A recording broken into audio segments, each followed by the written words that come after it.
Everybody, thank you. That was really over the top, Gary. Way over the top. But I do appreciate everybody coming. I did notice that there was, I was facing a lot of stiff competition today. There were old reruns of the Munsters on. So I do appreciate everybody tuning in. This is my program. I am Wade Wander, and I will be your guide through an hour or so of looking at some moths. Now, this is basically going to be for beginners and novices and people interested in perhaps getting into moths. But before we get into that, we want to go over some frequently asked questions. Sitting behind your desk as you are, how can viewers be certain that you are wearing pants? I don't know who submitted that one, but they can't, but you can read. We don't want to read the Pledge of Allegiance for sure. Gary mentioned something about interruptions. I will not tolerate interruptions. This is not the presidential debate. People often ask about Mothra. Is Mothra really real? No, not really, but there have been some recent sightings. Buck Shootum near Ong's Hat, Minunka Chunk, and a rib joint in Shamong. All very high on the bugosity scale. You know, it just reminds me, I once had a wonderful blueberry shake at Ong's Hat. It was really delicious. Anything worse than moths beating up against a window screen? Yes, cilantro and the New York Jets, but I think that's obvious. My favorite moth, well, that's, I don't have to think twice about that, the diabolical fungus moth. And how did I get interested in moths? Well, therein lies a tale. There's this fellow, John Irizarry, and I hope John's tuning in tonight, he and his wife, Mary. But John got me interested in moths, and I'll tell you how he did it. Every now and then at Butterfly Club meetings, John would come in and say, hey, Wade, I got 100 moths at my lights. Hey, Wade, I'm up to 200. Hey, Wade, I just got my 300th moth at my lights last night. And at that point, I just had to get into it. I mean, you can see that, right? I mean, I just had to do it. Where we live, we've got quite a bit of a natural habitat around us. I call it sort of ruberbia. It's not quite rural anymore, but it's not the suburbs in the sense that houses are cheap to jowl. The houses are 300 to 500 feet apart, at least, woods in between, and a fen and a horse farm and vernal pools. So I figured, yeah, let's give it a shot. And the rest, as they say, is history, because I blew right by 300 moths, and now I'm approaching 1,200 species. Really? No kidding. Okay, just a few housekeeping items here. I took most of the photos and just using a regular point and shoot, in my case, a Canon PowerShot camera with a built-in flash. I always like to mention none of the wildlife in my programs are moved, refrigerated, damaged, shouted out, or abused in any way. A few you'll see are gently manipulated to extend the forewings so you can see the hind wings. You have to remember butterflies and moths are very fragile, and the wings can be very easily damaged. And remember, do not touch hairy caterpillars. The first question people ask is usually how to tell a moth from a butterfly. Actually, the first question is, Wade, why did you get into moths? Why have you debased yourself? But you'll see why I did that. So the real first question is, how do you tell the difference between moths and butterflies? And there are a number of differences. There are more similarities, but there's a number of differences. And I like to point out the antennae as the simplest way to tell one from the other. So in the top here, the great oak dagger moth, you can see those skinny antennae, which are called filiform, or you can think of it simply as thread-like antennae. And then in the bottom left, the forest tent caterpillar displays pectinate, or antennae that look like a comb. And then in the bottom right, the big Promethea moth has the bipectinate, or feather or fern-like antennae. And you can contrast that with butterflies who essentially have two different kinds of antennae. They're knob-like antennae displayed by this great spangled fritillary, and the sort of more spatulate-shaped, elongated, swollen antennae, displayed by the silver-spotted skipper. And I'm just remembering to use my cursor. Okay, so that should be pretty distinctive, and you should be able to see these pretty easily, sometimes with the naked eye, but certainly through close focus binoculars. Just two other things. Butterflies and moths, like most insects, not all, but most, have four wings. You have a pair of forewings that are gray in this photograph, and then the hind wings, which are orange. Now, typically, a lot of moths will have the forewings closed, so they're covering up the hind wings. But looking at the hind wings is important for identification for many species.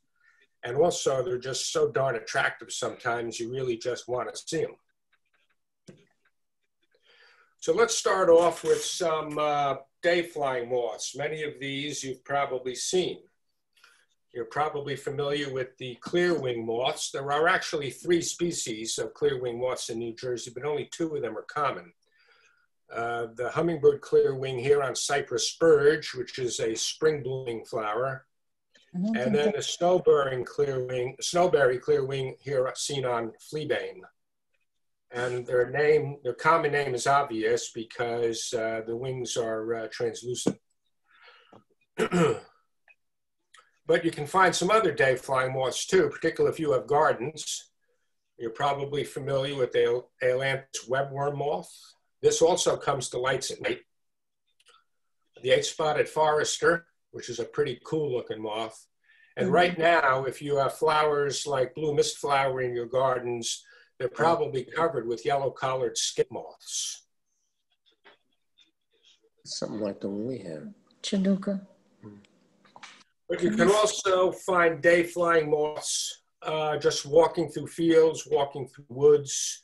A lot of them are hiding in the grass or hiding near the ground, and you can flush them up as you walk along. So in this case here, there's a Crocus geometer that I flushed up. And now most of the time when moths flush up during the day, you can distinguish them from butterflies by their activity, by their behavior. They'll fly a short distance and sort of crash land down into the vegetation, or they'll land on a leaf on the upper side, but then quickly crawl onto the underside of the leaf. But sometimes you're lucky and they'll perch out in the open for a little bit. There's another way to look at moths during the day, and that is by visiting buildings that keep their lights on all night. So if you get there fairly early in the morning, you can see what I call the catch of the day. You can see what has come to the lights, and as long as the sun hasn't hit that side of the building, they're probably still going to stay there. So that's certainly one way to do it. Of course, you do run into some risks here, particularly when you decide to look in a ladies' room for moths. Now, what are the odds here that somebody would go in there looking for moths and encounter someone else in there already looking for moths? Not very likely. Oh, my lawyer made me put this up. The presenter does not condone this unseemly behavior and discourages its practice in the strongest possible terms. I think I'm covered, therefore.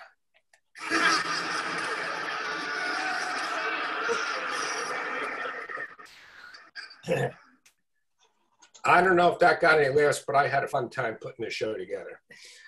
Okay, so let's get started. So in order to really appreciate the beauty and diversity of moths, you really have to do some nighttime work.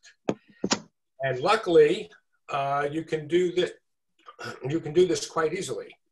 And you can do it simply by flicking on a light switch that governs your outdoor light fixtures. And when you do that, and you wait for maybe an hour or an hour and a half after sunset, you may encounter something like this near your light. So this is a typical example of what I may encounter in the summer at my mercury vapor light and we'll get into the different kinds of lights later, that is outside my kitchen and on the deck. So here you can see a number of moths. You can probably pick them out here, but there's also a number of other things too, like these big brownish, grayish dudes. These are fish flies or Dobson flies. They're pretty much rough customers. And then most of these other little things, including these tiny little things, most of these things are moths.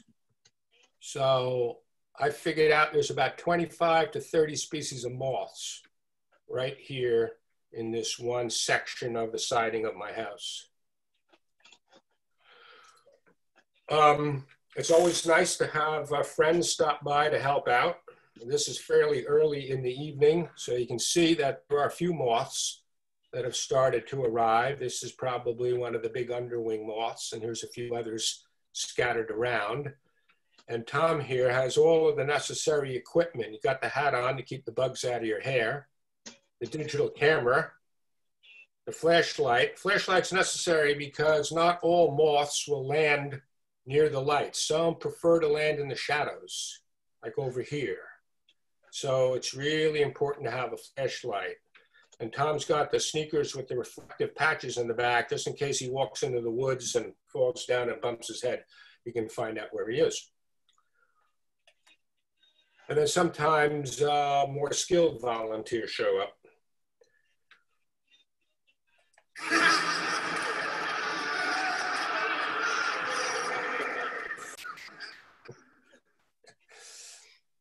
Okay, so some of you may be thinking, oh, geez, this guy's got 1,200 species of moths in his yard. He must live in the middle of Stoke State Forest or High Point State Park or the Great Swamp or something. But no, I just live in a slightly rural, somewhat suburban area. But we do have a number of trees and shrubs and herbaceous growth. This picture was taken from the meadow in front of our house that we are restoring. But there's a lot of native species of vegetation in our area. There's a lot of different habitats, so that certainly helps. So if you have some native vegetation, it doesn't have to be a tremendous a lot, but if you have some native species, you'll undoubtedly attract some moths. There's absolutely no question about it. Now, I prefer to use common names, but that's true perhaps because most of my dealings are with novices, including kids. And so I find you get a much better response when you're out in the field on, let's say, a moth night, when you say, hey, come on over here, I got a green marvel, versus saying, hey, come on over here, I got an Acronycta phalanx.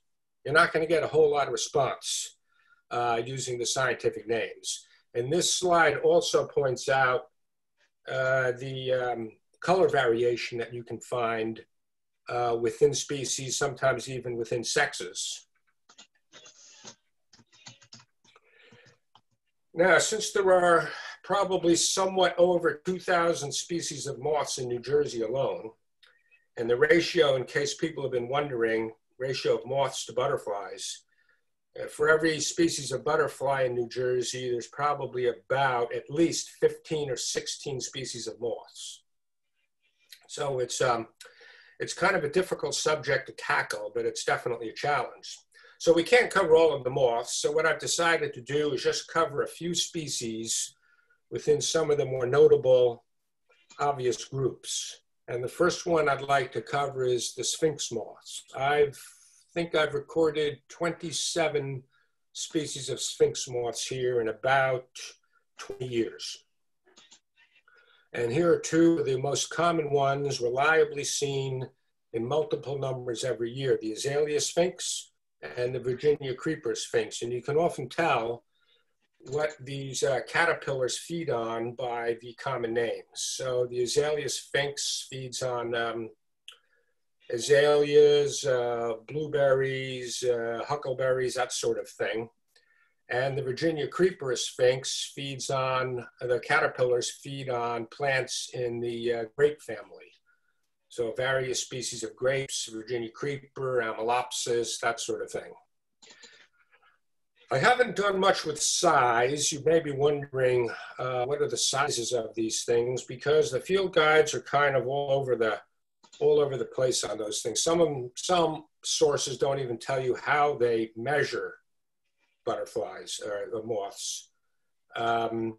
Some say they measured them by the wings, but are they fully spread when they measure them, or are they somewhat closed? And that can make a big difference. Very seldom do you find measurements based on body length, which I think would be far better. But most of the sphinx moths are medium to large sized moths, so somewhere in the neighborhood of 2 to 4 inches with the wings fully spread. Now, when I said at the beginning that my photos were taken in situ, that's exactly what I meant. I don't move the moths. I take them wherever they've landed. So the small-eyed sphinx landed on my lawn chair. That's where I took it. The blinded sphinx landed on some concrete, and that's exactly where I took it. I didn't move them to more presentable backgrounds, let's say. Pandora sphinx also is one of these grape feeders, and it's one of the relatively few moths that is basically green in color as an adult. It's a large one, probably about 4 to 5 inches, 4.5 inches across probably. Now, the big poplar sphinx down here, also known as the modest sphinx. You can see here how we're manipulating the wings here a little bit. And notice how we're doing it. We're not grabbing the wingtips between our forefinger and thumb, thus risking running off the scales. All butterflies and moths are covered in scales. That's the color that you see. And if it were to jerk its wings while you were holding it like that, you could really do some severe damage. So we kind of just gently push them apart. And I do this when I want to get pictures of the hind wings. In this particular case, I wanted to do it to see that beautiful magenta color.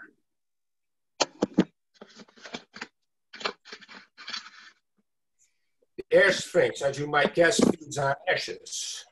So you may be wondering, well, what's going to happen to the ash sphinx with the emerald ash borer and other ash diseases running wild?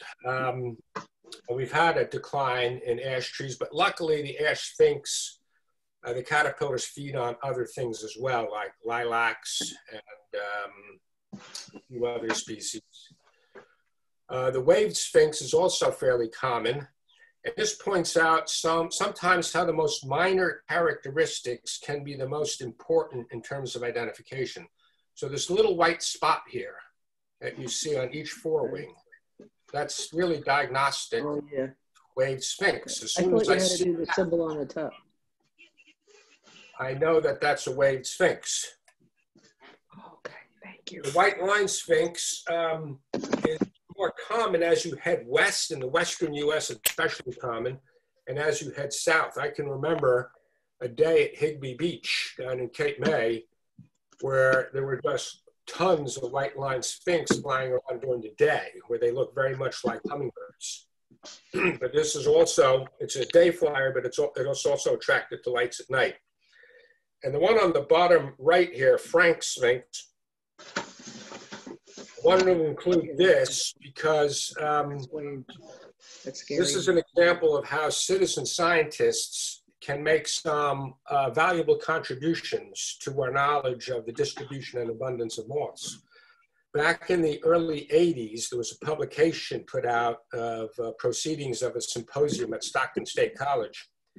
And in those proceedings, it was declared that the Frank sphinx moth was extirpated from New Jersey, or at least thought to be extirpated. And in 2020, this year in July, I found a Frank sphinx at my lights. I subsequently discovered that a few within the past year or two have been seen elsewhere in New Jersey. So this is something that a lot of you could contribute your sightings to various sources of information. The Carolina sphinx you may have not seen as an adult, but if you grow tomato plants, you've probably seen the caterpillars known as tomato hornworms. And they can rapidly defoliate a tomato plant. They'll also eat the fruit. So goes the sphinx moss. Now let's get into the underwing moss. Now there's a number of moths called underwings, but I'm speaking here specifically of those underwing moths in the genus Catocala. It's a very large genus, a number of species. I've had over 40 come to my lights. But with this group, with most of the species at any rate, you want to look at the hind wing, because the hind wing has many important diagnostic characteristics that you need to see in order to properly identify it. Some of them are also very beautiful, so it's really nice to see. Now the problem here is that these underwing moths don't usually land with their wings open, or if they do, they rapidly close them as soon as they land. So you can tease those wings open, but it's very frustrating. By the time you focus again, the wings are generally closed. So that's why you see in these field guides, a lot of the underwing moths are not shown with their hind wings exposed. And I know why now, because it's very hard to do it. So that one there was red. There was a red hind wing. Again, you can see the red hind wing. And the next one here, you'll see the clouded underwing has sort of an orange and black hind wing. The serene underwing, on the other hand, has yellow and black hind wing. And notice that the forewings are much less heavily marked.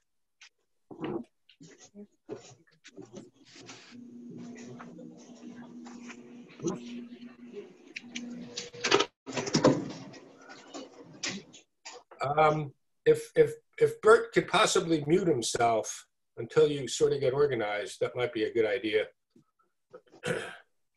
And then some are this extraordinarily bright, incredible pink color, aptly named the pink underwing. You'll notice that the right wing here is rather truncated. It just didn't come out right, but it was still getting around quite nicely. And then there's those with dark underwings, black underwings. Now, the one on the upper left, the Ophione underwing, is rather interesting.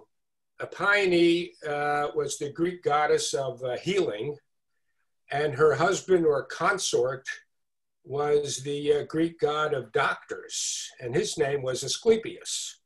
So that's a name that should be familiar to most of you, as that's the genus name of milkweeds. But all of these have kind of a morbid theme to them, or at least most of them do. The widow underwing, the forsaken underwing, there's the dejected underwing, the sad underwing, the tearful underwing, among others. And some of these underwing moths in the genus Catocala really you don't need to see the hind wing at all, because the color and pattern of the forewing is very, very distinctive and unique. Next, we'll cover a few species in the tiger moths. Now with these, similar to the underwing moths, you really want to get a look at the hind wing. The hind wing is important in order to identify several of these species. They're also quite attractive, as you can see in this virgin tiger moth. This might be 1.5 inches to 2 inches across. Harnessed is another fairly common one, as is the Argy tiger moth. Then there's the Clymene, or the Clymene moth. That's probably familiar to some of you. It's quite common, and you can frequently find it during the day. And then there's the Isabella tiger moth. I don't expect many of you have seen the Isabella tiger moth as an adult, but you undoubtedly have seen hundreds and hundreds of the caterpillars, because they are the woolly bear caterpillar moths. Right. Which you can see right now. They're ambling across roadways and sidewalks and whatever. The milkweed tussock moth, similarly, you very seldom see as an adult. But you certainly have seen the milkweed tussock moth caterpillars. Milkweed tussock moth as an adult may not be attracted to light too much. This varies among moths. Many species are attracted to light in at least some numbers, but some species are not attracted to light at all. And in order to record those in your property or your yard, you really have to bait. And by that, I mean spreading some mixture of brown sugar and stale beer and molasses and that sort of stuff, and slather that on to a tree or a clothesline or something, and then you'll attract some of those moths that typically don't go to lights. And then there's the silkworm moths, the family Saturniidae. That's also a rather large group, and it contains some of our largest moths. This one here, I'm sure everyone's seen. It's been incredibly common this year, and last year as well, the rosy maple moth, really garish. And luckily for us, there's two very large species that are actually quite common. In fact, the imperial moth is probably, at least in my area, the commonest large species of Saturniidae.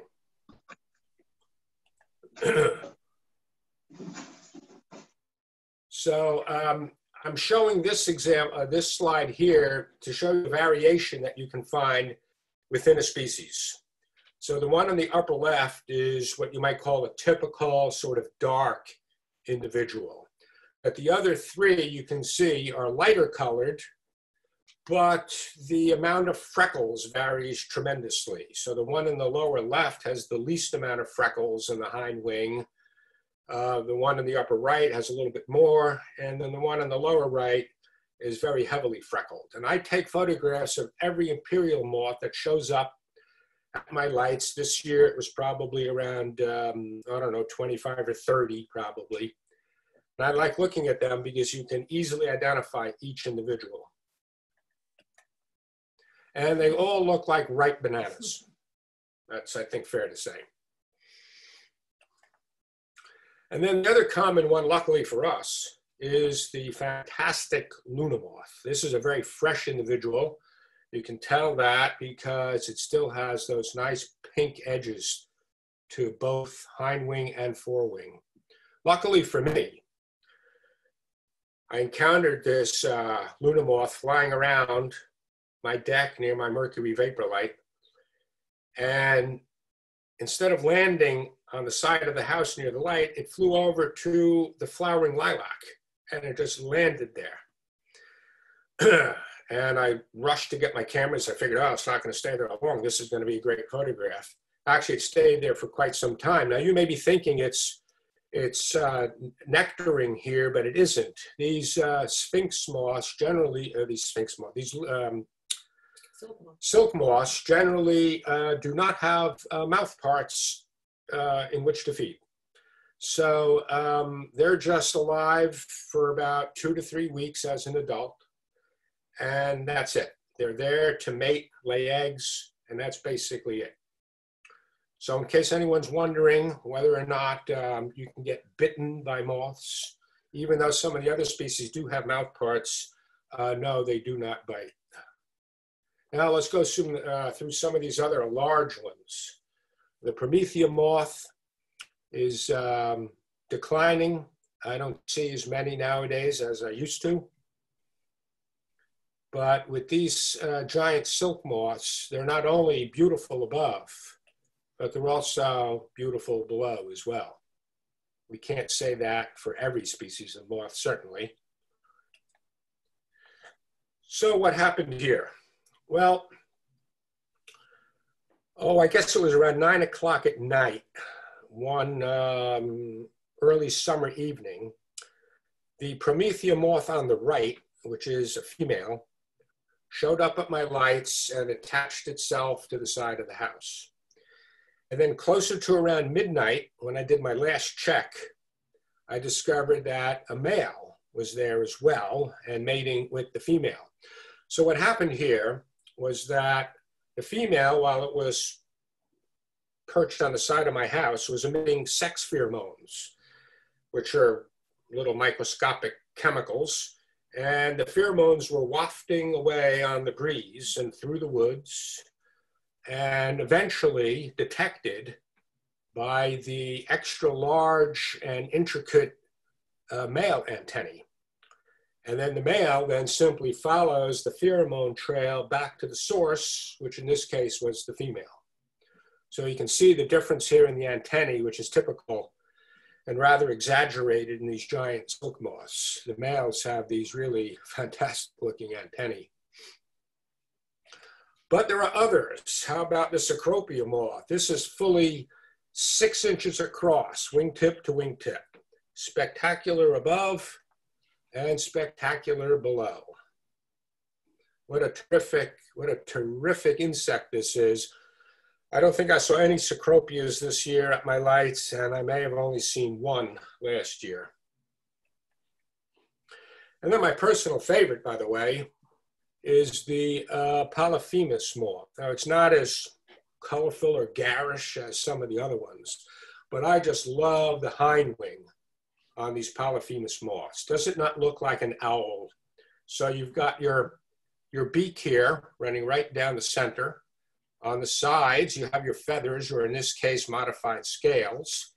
Here are the eyes staring at you, and here's the facial disc, typical of most owls. So it's thought that when these moths with these interesting hindwing patterns spread their wings, it's thought to frighten a potential predator, at least long enough so that the moth can effect its getaway. I sometimes wonder about that because I'm often standing behind these moths and I'm tinkering with the forewings a little bit to get them to open them, and they couldn't care less. Maybe they just don't view me as a predator. And then there's the Io moth. This was fairly common this year, and it's generally fairly common. You can find it during the day, but most often at night. So this is what it looks like with the wings closed. The forewings are now covering the hind wings. Now, I knew what this was, so I didn't need to see the hind wings in order to identify it, but I wanted to because the hind wings are absolutely spectacular. So you're going to see now exactly what I saw when I gently opened up those forewings. And that is what a male Io moth in good plumage looks like. It is just a spectacular moth. It's not one of our larger silk moths. It's maybe 2.5 inches across. So not the biggest moth, but certainly among our most spectacular. So this is where people generally in the audience go, ooh. But I couldn't find a human being doing that, so I had to settle for a chimp. Now here again, just to recap, this is an imperial moth. But the careful observer will notice this little dude right down here below the abdomen. So now we are now entering, willingly or not, into the twilight zone world of the micro moths. These are, by and large, as the name would indicate, very small moths on the order of 6 to 10 millimeters, let's say. So now let's take a look at some of these micro moths, about which we know quite little compared to the larger macro moths. In fact, with most of these micro moths, we don't even know what the host plant is. But in order to fully appreciate these little micro moths, what you really need to do is to take a photograph with your digital camera and then load it up on your computer and enlarge it. And when you do that, then you can fully appreciate the beauty of some of these micro moths. So that's what this looks like. that little tiny moth right down here, actually, when you blow it up, looks like that. Pretty spectacular, no? So here we have this, on the front here are palps, which are mouth parts. You can see there's 6 legs, 3 on a side, typical of insects. And here are the antennae, which in this case are filiform antennae. The orange-headed Epicalama is actually quite common, but it's often overlooked because of its tiny size. So let's take a few others here now. The Holland's cochilid, at least I hope that's what this is. Some of these micro moths are hard to identify, not just because they're small, but because they're very variable in color and pattern. And many of them only have scientific names, like the one on the bottom here. So if you were to name this thing, you might call it the headshot moth or something. Looks like it got shot in the head. I'll always remember when Sharon and I were down in Big Bend National Park, we were sitting at a restaurant for lunch outside, just outside the park. And there were these old ranchers sitting next to us at another table. And oddly enough, they had a bird book, and they were trying to figure out what species of bird they just saw. So I couldn't help but overhearing. And I said, well, maybe we can help you out. You know, we're birders. I said, what did it look like? And one of them said, well, it looked like it got shot in the head. And I said, well, that's a kind of a unique description. So it turned out it was the desert cardinal, just to make a long story short. One of my favorite micro moth groups is the genus Caloptilia. And they always perch like this, always. I've had 11 different species, many, many individuals, and they all perch like this, up on those stilt-like front legs. And these are only 6 to 8 millimeters, easily overlooked, but you can get some nice pictures of them using just a macro setting on a point and shoot camera, or by employing a close-up lens. We don't know, for the most part, we really don't know what the caterpillars, if you can even see them, what they feed on. And a few others, just to show you examples of what the tremendous colors and patterns of some of these things, but only if you take a photo and blow it up.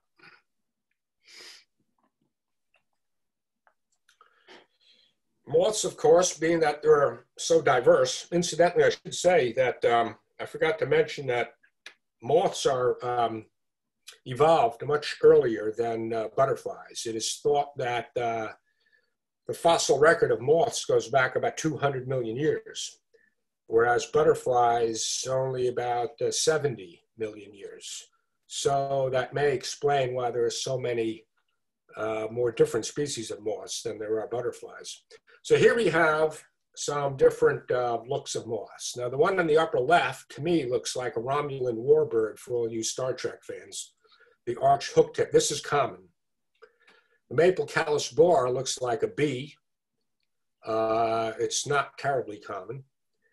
The plume moths on the bottom left all sort of look like airplanes with very strange landing gear. And the horrid Zally, that is pronounced Zally, not Zale, has this mysterious ruff on its neck, the purpose of which I cannot even guess. Now what we're going to do is we're going to quickly go through a bunch of moths. And my purpose here is twofold. One, just to show you some very attractive moths.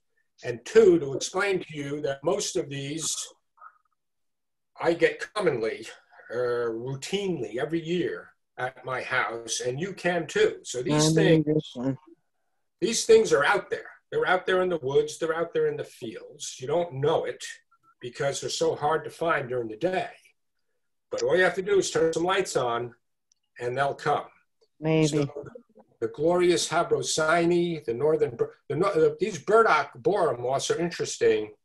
The larvae, the caterpillars, live inside the stems, roots, or even the rhizomes of a variety of different plants. What's So what you have sometimes is some of these this? moths in the genus Epipema will only use one particular host plant. So you might expect that those are the rarer ones, and that's right, generally speaking. Others use a wide variety of plants like this one, the northern burdock borer moth, and they are the most common species. Just really terrific. I mean, who knew that there were so many of these beautiful moths out there? I certainly didn't when I started in my project beginning at around the year 2000. Now, the pink patch looper moth is pretty cool. It's got these like this brush on top of its head here, which looks to me like what you see on the helmets of Roman centurions. You know, they all have some version of that. Really interesting. Here are three others. Terrific patterns and colors. These are all reasonably common, I would say. The Joker moth, and I don't know who names these things, but whatever. Some of these moths have really pretty cool names. The Joker moth flies only during the spring. So like butterflies, moths have one brood, two broods, sometimes three broods, sometimes even more, depending upon the species. So this only has one brood. It flies in the spring, April into June. That's it. And it's, again, one of the relatively few moths that the basic color is green. Pretty cool moth. The caterpillars feed on evergreen needles. White furcula, you can see the highlights here in this furcula. That indicates that this is very fresh, probably came out that day. Yellow vein geometer caterpillars feed on viburnums, which is generally a fairly common genus of shrubs. This is not very common. I generally get one or two a year. The scribbler is a spring flyer primarily, and it comes in two phases, this green color, and it also comes in a gray. Kent's geometer is one of those few moths that you can reliably see with its wings up, sort of like a hair streak butterfly. You never see this with the wings open. Wings are always up. And the giant leopard moth is really pretty cool. And you can see the iridescence here on the tip of the abdomen and even on the legs, also indicating that this is very fresh. The herald is one of the few moths that overwinters as adults and under overpasses, bridges, tunnels, that sort of thing. The tufted bird dropping moth, again, this is a very fresh individual showing a lot of iridescence, looks like a bird dropping from above. There are a number of bird dropping moths. This is probably one of the more common ones. And how about these two? There are two species of scallop shell and they're almost impossible to tell apart. So I'm just calling this one scallop shell. And the goldenrod stowaway moth, as you might expect, is a late summer moth when the goldenrods are blooming, because these moths stow away during the day in the inflorescence of goldenrods. But they also obviously visit lights at night. The zebra here is a southern species, but every now and then you find one, like you find with butterflies or birds, you find one heading further north beyond its usual range. There are two common species of lichen moths here in North Jersey anyway, and the caterpillars feed, believe it or not, on tree lichens. It's hard to believe they can make a living doing that, but evidently they can. Hickory tussock moth is pretty common. You've probably seen the caterpillars. They're white hairy caterpillars, but with some very long black hairs as well. And the lunate zally probably gets the award as being the most variable moth within a sex. So no two lunate zallies really look alike. Moonseed moth feeds on the moonseed vine. This is uncommon, generally speaking, and the pearly wood nymph. There are two species of wood nymphs, the pearly and the beautiful, and they're both very similar. And they also look like bird droppings. And you can frequently find these during the day if you look carefully, because they don't really need to hide. They look like bird poop. The beautiful Utilia is always looks like this, landing on my windows or on the wood siding. It always has a curved abdomen like that. And the caterpillars only feed on poison ivy and poison sumac. And the lemon plagotis, well, what's not to like about the combination of lemon and raspberry? Terrific looking moth. There's lots of moths in this genus, plagotis. Black-edged prominent is uncommon. I only get 1 or 2 a year. The common lytrosis looks like, the profile of a geology bed. It looks like there's lots of layers through the hind wing there. This is also somewhat variable in appearance. Not too many things feed on ferns, including deer, luckily. And not too many insects either, which is why you seldom find ferns terribly eaten up. So there's the pink-shaded fern moth, which is the common one, and then there's another one called the silver spotted fern moth, which is much less common. I threw in the dot line white moth here because this is an example of a moth that is heading north. This is a southern species. And from the year 2000 to 2017, I think, I had 0 dot line white moths. But 2018, 2019, 2020, I've had lots of these dot line white moths, and you can find their cocoons on shrubs very frequently. And then there's melanism. Melanism in moths is a lot more common than it is in butterflies. So here we have 4 examples of a beautiful moth called the oak beauty. You can see the pectinate antennae here in this melanistic individual. But then you have these other ones, which all look different from one another. So there's variation not only within the species, but within each sex. Predators. Well, you're all familiar with Chinese mantis. So when you have your lights on and there's all of this activity of moths and other insects, it's naturally going to attract predators. These are not necessarily attracted to the light. They're attracted to all the activity of potential prey. So the praying mantis is familiar, but these probably are not. Who's ever heard of a thread-legged bug, the aptly named thread-legged bug? This is tiny. This is only like, I don't know, 1.5 inches or something. But it's a predator, and it's really one of the assassin bugs. I never knew about thread-legged bugs until I started looking for moths. And the green mantid fly is one of my favorites. This is 100% carnivorous. It looks like a combination between a green lacewing, by looking at the wings and the abdomen, and a mantis by looking at the neck and those raptorial legs, which are typical for mantids. But it's not related to the mantids at all. This is in the order Neuroptera, so this is more like a fish fly or antlion, those sorts of things. That's fairly common, and this is less than an inch long, the mantid fly. Spiders, of course, both jumping spiders and other spiders like this nursery web spider. They do take a fair number of moths. Frogs, of course, they're attracted to the bounty as well. In my area, I get peepers, northern gray tree frogs, and American toads. Those are the ones that are more commonly seen at my lights. And birds, too. Now, this blue jay is an example of why I do not leave my lights on all night long as others do.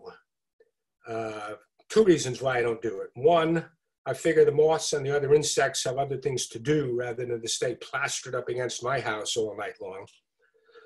And the other reason is that you know, very early in the morning, these blue jays and other birds that probably beat you to the punch are out there knocking off all of these moths. And a lot of our insects are in great decline, including moths. So I figure they don't need any help from the birds. Screech owls will take the larger moths, like the big silk moths and some of the sphinx moths. And of course, bats take a lot of the larger species of moths as well. And then we have the parasitoids, the tachinid flies, of which there are many. They will lay their eggs on the caterpillars of some species of moths. The same is true of various species of ichneumon wasps. This one here is in the genus Ophion. So the tachinid fly is interesting. That one or more tachinid fly species were brought in many, many decades ago to try and control the population of gypsy moths, which had escaped and now which were breeding profusely and expanding their range here in eastern North America. So they brought in these tachinid flies, which are predators back in the homeland. And to make a long story short, this wasn't vetted terribly well because the gypsy moths only have one generation, but the tachinid fly has several generations. So while one of the generations of the fly will lay eggs on the caterpillars of gypsy moths, what are the other generations of these tachinid flies going to lay their eggs on? There aren't any gypsy moths, so they're going to lay them eggs on other species of silk moths. The gypsy moth is a silk moth that was brought over here to try and start up a silk trade. And so this has been linked to the, at least partially to the decline of some of our silk moth species. Other insects that you typically find, like this rough customer, the Dobson fly, this is a female. You don't want to get on the wrong side of a Dobson fly. I don't like Dobson flies. Lots of plant hoppers, tree hoppers, leaf hoppers. And I never knew until this year that there was such a thing called the leafhopper parasite moth. Ain't nature wonderful? So these tiny little leafhopper parasite moths, which are really tiny. I mean, I almost missed this thing. I thought it was a piece of debris on the side of my house. The adults lay eggs on these plant hoppers, or leaf hoppers, and the young, the larvae, then feed on liquid exuded by these leaf hoppers. You can't make this stuff up. Other things that show up, katydids. Now, these are not the true katydid. There's only one species of that, the one that goes katydid, katydidn't. But there's lots of these, what we call bush katydids or false katydids.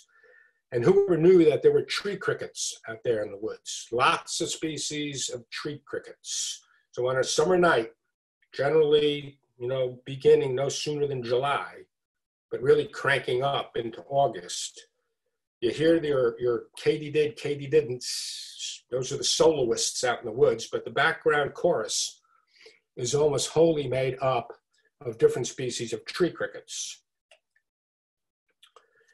Lots of beetles, of course, and giant and crane flies, like this giant crane fly, and lots of different species of ichneumon wasps. They all come into the light.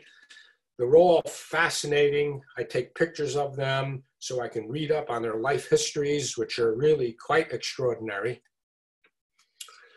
So what's the problem with these insects? Well, within the last 20 or 30 years or so, there have been some studies that sort of indicate that there's been a widespread decline in the biomass of insects, not just in North America, but in various places in the world. Now, that top headline may be a bit over the top, but apparently there is a serious decline in insects. But you don't really need to read these articles or read scientific papers about this. We've all seen this for ourselves, because how many times in the past several years have you had to squeegee or wash off squished bugs on your windshield? When I was a kid and my dad had pulled into a gas station, I would jump out of the car, get the squeegee, and squeegee off as hard as I could all of these gooey, insects which have met their death on our windshields or on our headlights or our grill work or whatever. I can't tell you the last time I've had to do that. So what's the importance of moths? Why do we care about them? Well, a lot of them are involved, very importantly, in pollination. We don't see it usually because most of that work is done at night. And then there's the fact that they provide a very good source of prey, a lot of protein for a lot of birds. And this also, you can tell the decline in moths just by walking in the woods. When I was a kid, I remember a time at Eagle Rock Reservation in West Orange, I happened to be looking toward the sun. It was in the morning, and I could see what were hundreds, maybe thousands of these little silken threads hanging down from the tree canopy. And at the bottom of each thread was this little green thing, which we called an inchworm. I didn't know at the time that those were moth caterpillars, but most of them are. And right now, when I walk out in the woods, I hardly ever find much of that. And that may partially explain the decline of a lot of species of birds, because a lot of our neotropical migrants time their arrival to coincide with the outbreak of a lot of these caterpillars, which they obviously fed their young. And so that has got to be a serious problem for them, in that it's been a major food source that's been taken away. So to sum up, this is something that you can do at home. I call this a home game. Look at the one up here. This is the common Lytrosis. This is the forest tent caterpillar moth. This is the lesser maple spanworm moth, the rosy maple moth. This is a juniper twig geometer. This is the oak beauty, and so on and so forth. Lots of moths. Or you can go to an away game, as I call it. Now this year, due to the COVID-19 pandemic, a lot of these moth events were canceled. But within the past several years, there have been a number of these, what we call moth nights, various places of the state, where you have experts come and set up sheets and lights to attract moths. And some of these events get some pretty big turnouts. Maybe next year. So, equipment. Well, it doesn't take a lot of equipment, particularly if you're not really sampling moths, like killing them. All you really need are some lights, which you will have to purchase, and some sheets, which you probably have at home. So you can go to a place called bioquip.com. They have lots of insect collecting equipment. A lot of it is non-lethal. So what I use is a 175 watt self-ballasted mercury vapor bulb. In the BioQuip catalog, this is number 2818A. That's about 22 bucks. And a black light. Now both the black light, moths and a lot of other insects are attracted to light in the UV spectrum. And so a black light's important. And the mercury vapor lights are very, very bright lights through a wide band of spectrum of light. And both of those are very good in attracting moths and other insects. And the picture here at the bottom is the very black light setup or that you can purchase at BioQuip. This is item 2818, big A. 21806. 280, whatever. All right, let's go over that again. 2806. But before you spend a lot of money, you just may want to go to one of these moth events, to see whether you like it or not. Or you can simply attract a fair number of moths simply to an incandescent light or fluorescent light, cheap. You probably have them in your lights now, in your sockets now, and that this will attract some moths. In fact, I've had some species that I've discovered only at my fluorescent and incandescent lights, not at the other lights. some of the sources, written sources that you can refer to. The one in the upper right is the Peterson Field Guide to Moths of the Northeast. More recently, there's been a companion guide to moths of the Southeast. And here in New Jersey, you really need both. And here's my camera that I use, $400 to $500 camera, close-up lens if I want to use it. And these just happen to be some close focusing binoculars, which you can use in the field to look at butterflies and moths. There are a number of online sources of information, many of which were not available to me when I started off, but you can refer to the Moth Photographers Group, Butterflies and Moths of North America, budguide.net, and iNaturalist.org. Those were enough to keep you busy. So now I will take questions, comments, and what's that at the very bottom? Oh yeah, criticisms. Unmute the participants now.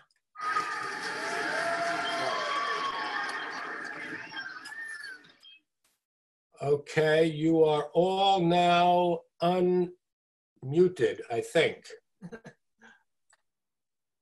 Yes. Yay. You are all unmuted. Well, it allows them to unmute. Thank you, Wade. That was fabulous. There were a couple of questions that came in through the chat room, and I'll just go through them quickly. Okay. Oh, Linda reports she saw the bride on the sidewalk. Was that in front of the church? I don't. That is cool. Edie wants to know, is there anything to the idea on the Isabella tiger moth, the woolly bear caterpillar, that the proportion of black to orange predicts the severity of the upcoming winter? As far as I know, that is totally bogus. I would agree. I don't know why people ascribe to an insect to have more knowledge than our meteorologists. Well, I can easily see that. But... okay. Thank you. Wade, is there any research to indicate why moths are attracted to lights? I mean, is there an evolutionary advantage for them to be going to the lights? Well, let me simply say that, without getting into the weeds too much, is that there is a lot of disagreement among professionals as to why moths are attracted to light. And I will leave it at that. Okay. Maybe. You talk to two moth specialists about why moths are attracted to light, and you're likely to get a fist fight. Any other questions? Okay, we have one coming in. What black light do you recommend? What black light flashlight? Flashlight. Well, they do make black light flashlights. Yes. I mean, you want a black light to be. I mean, you don't want to have to hold the black light flashlight in your hand to attract the moths. You want to have your black light set up, at night in one position, and with a sheet. And now the black lights that I use are generally the one that I indicated on that slide, are like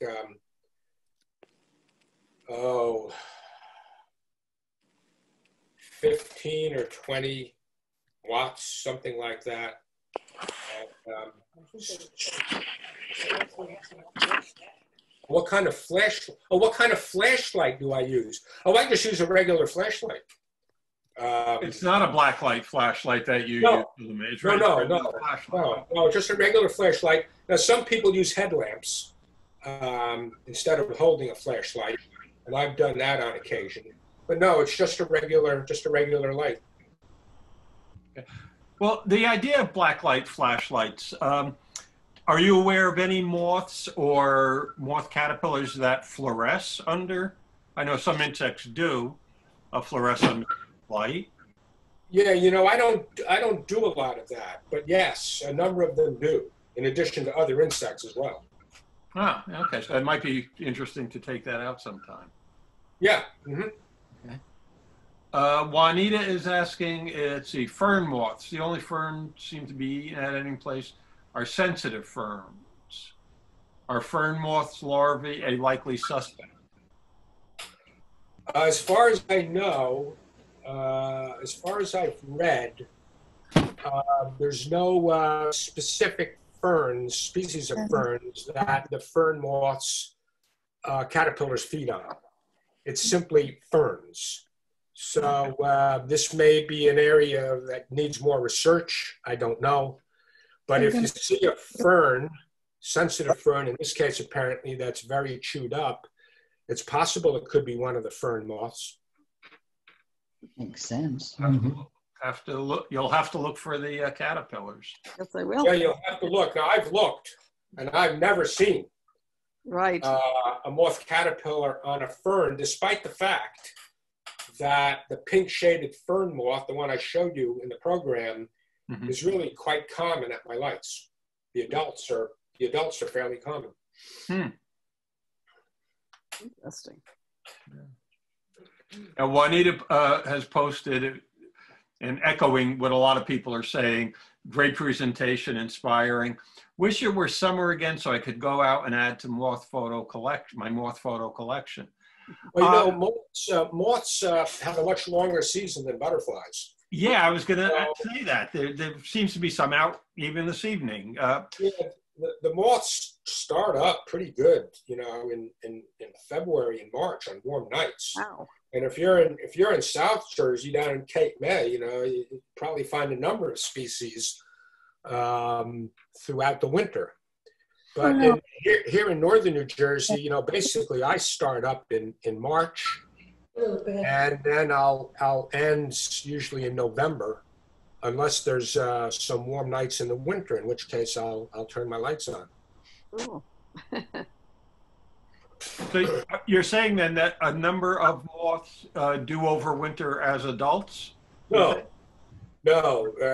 very few species overwinter as adults. But some just are out in late fall, and you can find some individuals into the winter, and then some come out very early in the spring, like in March. Looking at some of the other, is the best time late July, do you think, for moths? Yeah, moth diversity peaks about the same time butterfly diversity does in New Jersey, probably in July and August. I'm reading another comment here. I won't mention the poster's name, Tom Hallowell, but he said it was such a good job. You did an excellent job, Wade, that he was able to stay awake the whole time. Tom can always stay awake. I've never seen him nod off. Are there any other questions? People can speak up or post on chat or raise their hand electronically. I can't see all the pictures at once. Well, again, no, nothing. I got one. Sure. For Sharon, I still would love to see that Skipper program that you were mentioning. Oh, well, we'll resurrect it in the spring. We figured this is not the right time of year to do an ID program. But to see it when you can go out in the field the next week and start looking for these things. That sounds we will bring it back, logical. Okay. Yeah, I'd love to see it. Well, one of the things we're thinking of doing, and certainly we're going to have Sharon on next spring doing the skippers. We'll have Tom Hallowell doing the dragonflies. Again, closer to the time we're actually be able to get out in the field and use that information. And even when we are able to return to on-site and in-person meetings, we're thinking of, for at least some of the presentations, we're going to do it along as a Zoom meeting. Because I've noticed we've had people here from throughout New York State. Lou and Sheila are coming in from the Adirondacks, Reenies in Sullivan County. We have a number of people from down in Cape May. I think every county in New Jersey is represented here tonight. I was looking at it. So we realize a lot of you can't make it to the meeting. When we do Sharon's Skipper program, we'll definitely also do it as a Zoom meeting. So if you can't make it, you'll be able to at least tune in and see. We just mentioned. Plus, Gary, remember this is being recorded and they can recap it once it's posted on the website. Oh, that's great. Yes. Thank you for reminding me of that. Yes, Sharon, it is being recorded. The last time I recorded a Zoom meeting, it broke it up into a number of separate files. I have to stitch it together. So give me a couple of days and I'll get it to Jim to post on our website. And also I'll send out a link to everyone who was in attendance. And well, everyone who couldn't make it also. I'll send it to everyone, how they can view the recording.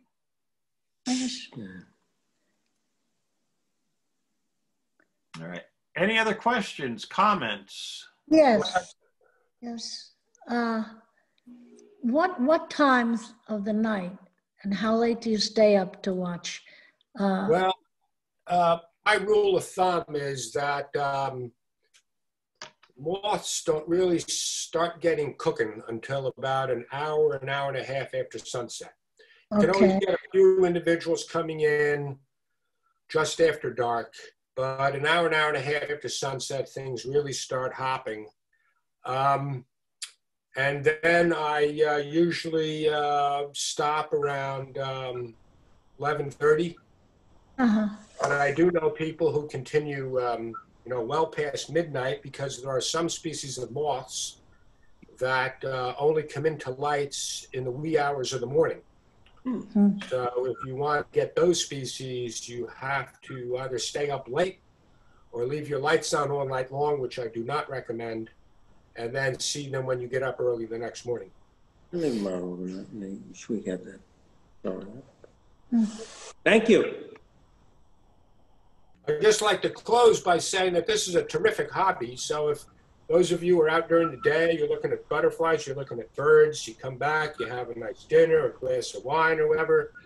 And then if you can do this at home, just turn your lights on outside and every half an hour or so, walk out there and see what you've got and take photographs. Be sure to take photographs because you'll need that in order to identify, particularly as a beginner, you're going to need to look at those photographs to identify most of the things that you're seeing.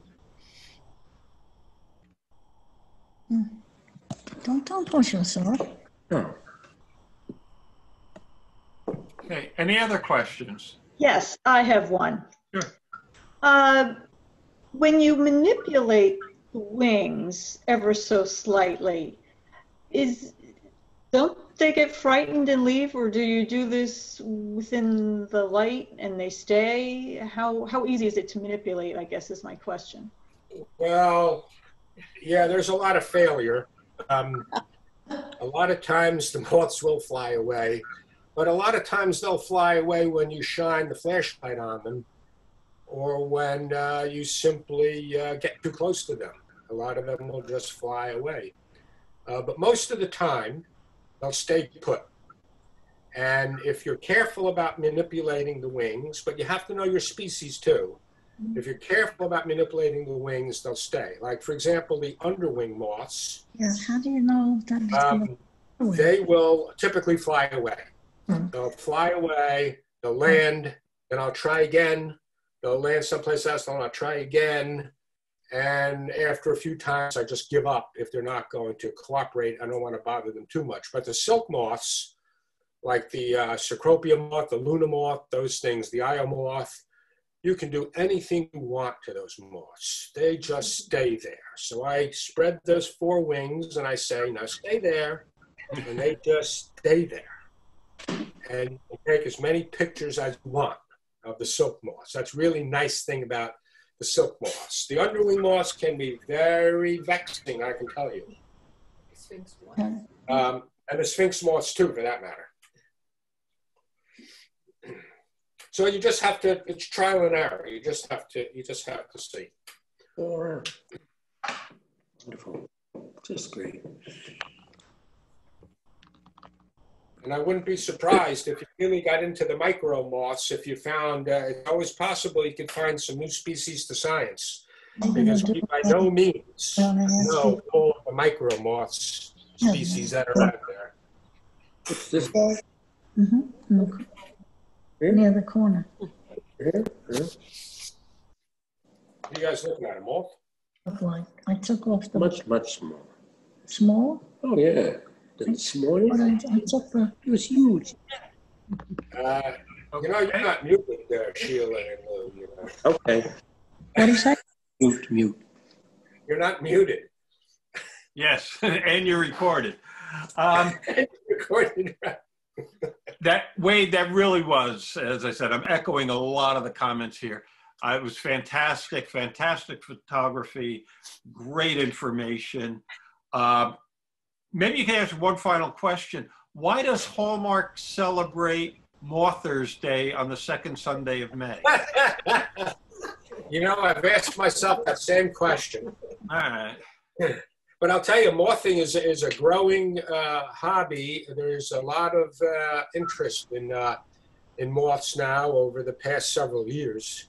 When I started about 20 years ago, you couldn't find too many people interested in moths, but it's gotten fairly popular now. Not like butterflying, and certainly not like birding, but we've got quite a number of people. So just as John Irizarry got me interested in mothing, I in turn, I think, have gotten a number of other people interested in moths. Some people go for it, some people don't, but that's true of everything. All right, with that, we have reached the witching hour. Again, Wade, thank you very much. Sharon, thank you for your assistance. Thank you all for joining us tonight. It was great having you all. As I said, emails will be going out with the link to view this program if you want, and you can share that, and information about our members night coming up on November 10th. Anything else? New business? Old business? I guess meeting is adjourned. Wade and Sharon, you have the con, so if you would close out the meeting. I was just going to walk away. What do we do? If you go down by leave and click on leave.